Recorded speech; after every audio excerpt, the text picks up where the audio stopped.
Sir thank you very much for joining us sir.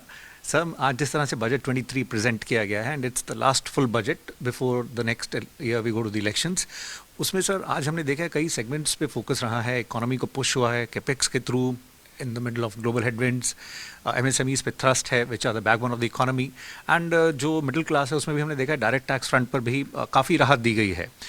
इसको आप direct tax perspective को किस तरह से बताएंगे, बिकॉज इन्फ्लेशनरी प्रेशर्स के बीच में ये कितनी राहत देगा?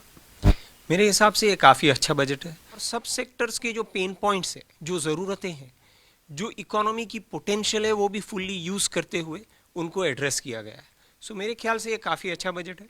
मिडिल क्लास के लिए आज की तारीख में सबसे बड़ी समस्या ये है कि महंगाई इतनी बढ़ रही है एंड वो इन्फ्लेशन की वजह से स्पेंडिंग पावर में जो इम्पैक्ट आ रहा है, जो मिडिल क्लास को तकलीफ़ें हो रही है, वो एड्रेस करने के लिए गवर्नमेंट ने ये देखा कि हमारी टैक्स कलेक्शन कितनी बढ़िया है, इतनी बॉयंसी हो रही है टैक्स कलेक्शन की।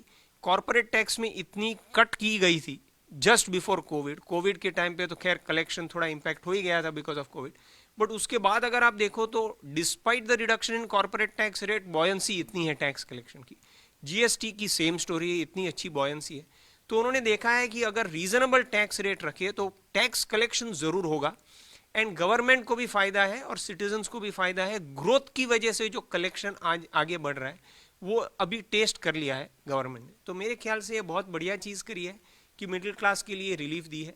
डिसेंट रिलीफ है, I wouldn't say it is superb but it is surely good decent relief. तो ये एक अच्छी बात है मेरे हिसाब से, क्योंकि इससे कंजम्पशन को भी बढ़ोतरी मिलेगी। डोमेस्टिक ग्रोथ इम्प्रूव करना ज़रूरी था क्योंकि एक्सपोर्ट्स तो सफ़र करेंगे ही because of the way global economy, सब कंट्रीज आज रिसेशन की तरफ जा रही है, तो उस हिसाब से एक्सपोर्ट्स तो सफ़र करेंगी बट डोमेस्टिक कंजम्पशन को भी बूस्ट मिलेगा, मिडिल क्लास को भी राहत मिलेगा, स्पेंडिंग पावर उनका बढ़ेगा, उनके सेविंग्स और इन्वेस्टमेंट भी अगर बढ़े तो वो भी प्राइवेट कैपेक्स में कन्वर्ट होंगे।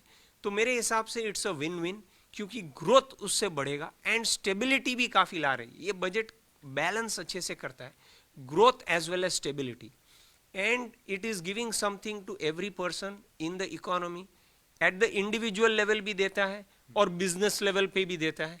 बड़े बिजनेसेस के लिए, एमएसएमईज के लिए, एग्री सेक्टर के लिए, टेक्नोलॉजी और स्टार्टअप के लिए। सो मेरे ख्याल से काफ़ी अच्छा बजट है। पैसे फेंके नहीं जा रहे हैं, पैसे अच्छे से यूज़ हो रहे हैं, ऐसा दिख रहा है ये बजट से। Right sir. Sir one view, ये टैक्स बेस को आप किस तरह से देख रहे हैं, सिंस आप डायरेक्ट टैक्स की बात कर रहे हैं, टैक्स बेस इंक्रीज होता देखते हैं आगे? मेरे हिसाब से टैक्स बेस काफ़ी इम्प्रूव हुआ है लास्ट फ्यू इयर्स में और इससे और भी बढ़ेगा, क्योंकि ये बजट की एक और खासियत ये है जो मैंने पहले मेंशन नहीं की, कि ये जो कंप्लायंसेस को कम कर रहा है, एक एफर्ट कर रहा है डीक्रिमिनलाइज करने की, ट्रस्ट बिल्ड करने की, कि टैक्स पेयर्स और गवर्नमेंट और टैक्स कलेक्टर्स के बीच में जो एक ट्रस्ट बिल्ड होना चाहिए उसकी कोशिश दिख रही है।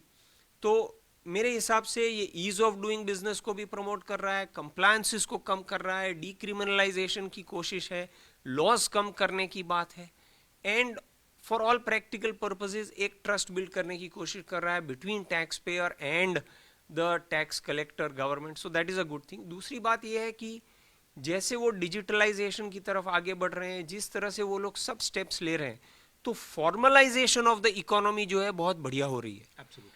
और अगर सब चीज अगर एक फाइलिंग से सब लिंकेज हो रहा है तो मेरे ख्याल से economy more and more formalize हो रही है। जो इनफॉर्मल सेक्टर था, जो इकोनॉमी दिख नहीं रही थी, वो भी विजिबिलिटी में, मेन स्ट्रीम में आ रही है।